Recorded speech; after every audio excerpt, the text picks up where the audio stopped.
Kovilpalayam லொக்காலிட்டியில் rental property பார்த்துருக்கீங்களா? அப்போ உங்களுக்கு தாங்க இந்த வீடியோ சேவ் பண்ணிக்கிங்க.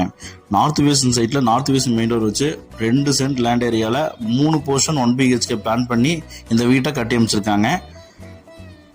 வாஸ்து பிரகாரமாக வந்து பார்த்தீங்கன்னா நார்த் வெஸ்ட் சைட்டில் நார்த் வெஸ்ட் மெயின் டோர் வச்சு நமக்கு அமைச்சு கொடுத்துருக்குறாங்க. 16க்கு 16ங்கிற சைஸில் நமக்கு நல்ல ஒரு பெரிய ஹால் கொடுத்து, நமக்கு டிவி யூனிட் கொடுத்து, ஃபால் சீலிங் வந்து பார்த்தீங்கன்னா அட்ராக்டிவாக கொடுத்து நமக்கு பிளான் கொடுத்துருக்காங்க. அக்னி மூலையில் வந்து பார்த்தீங்கன்னா கிச்சனு, லாப்ஸு, ஃபர்னிச்சர் ஒர்க் எல்லாமே பண்ணி கொடுத்துருக்குறாங்க. குபேர மூலையில் நமக்கு ஒரு 8க்கு 16ங்கிற சைஸில் ஒரு மாஸ்டர் பெட்ரூம் ப்ரொவைட் பண்ணி கொடுத்துருக்குறாங்க. அட்டாச் பாத்ரூம் பிளான் பண்ணியிருக்காங்க. வெஸ்டர்ன் டாய்லெட் தாங்க கொடுத்துருக்காங்க. டிடிசி பிளான் அப்ரூவ்டு, போர்வெல், குடிநீர் வசதியும் இந்த வீட்டுக்கு இருக்குதுங்க. ஃபர்ஸ்ட் ஃப்ளோரில் 1 BHK தாங்க பிளான் பண்ணி கொடுத்துருக்காங்க. என்ட்ரன்ஸ் வந்து பார்த்தீங்கன்னா மெயின் டோர் வந்து நார்த் ஃபேஸிங். இது ஃபால் சீலிங் ப்ளஸ் வந்து பார்த்தீங்கன்னா உங்களுக்கு